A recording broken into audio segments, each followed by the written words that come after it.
You've probably seen these PlayStation jungle and jungle in gaming mixes on YouTube that have jungle, drum and bass, and atmospheric D&B tracks used in games from the 2000s. This video is about breaking down how to make this style of music. I've also included some of the sounds used in this style in the description as a free download.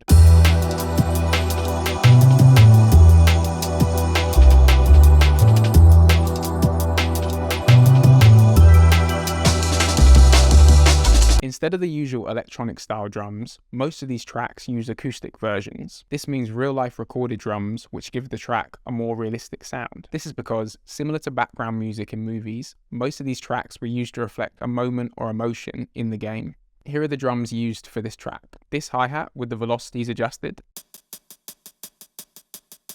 These drum fills chopped up.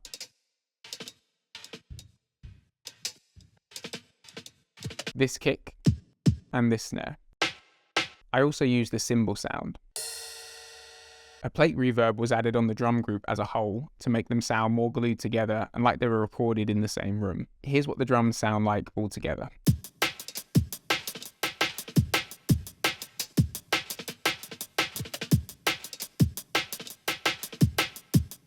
Tracks in this style use ethereal sounding pads, especially the PlayStation and Dreamcast ones. For our beat, I used this Morning Star pad.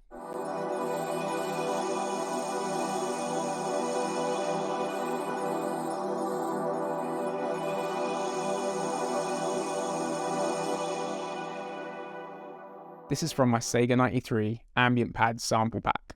The only effect added to this was an EQ to make room for the bass. Jazz sounds can be heard throughout these mixes, everything from shakers to trumpets and saxophones. Because of this, I used an acoustic bass one-shot that played this pattern.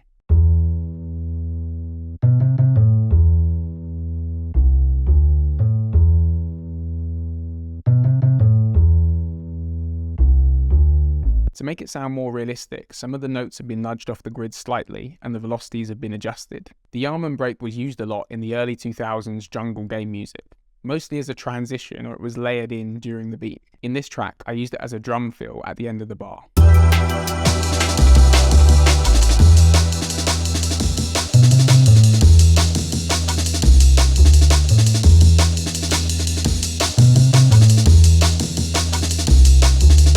Speaking of jazz influences, using ninth chords can add some nice ear candy to your tracks. Now it's time for some PlayStation jungle music theory. And before you say it, yes, I can't stand talking about music theory either, but it can really help when making this subgenre of music. So I'll talk about it quickly and we'll get through it together. To make a chord, all you do is pick a note in your scale and skip a note each time.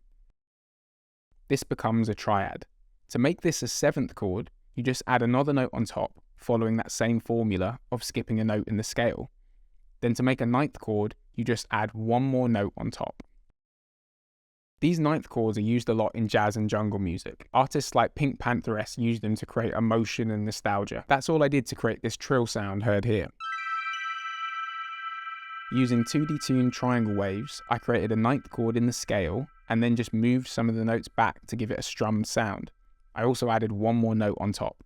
I've included a link to download a free Acoustic drum kit by producer Rennie in the description. It's got some great acoustic drums in it. Also linked below is my Sega 93 pad sample pack. I'd recommend layering some of the ambient sounding pads over the acoustic style drums. You can come up with some really ethereal sounding jungle tracks. Everything I've mentioned is in the description below. Thanks for watching and subscribe if you're not a robot.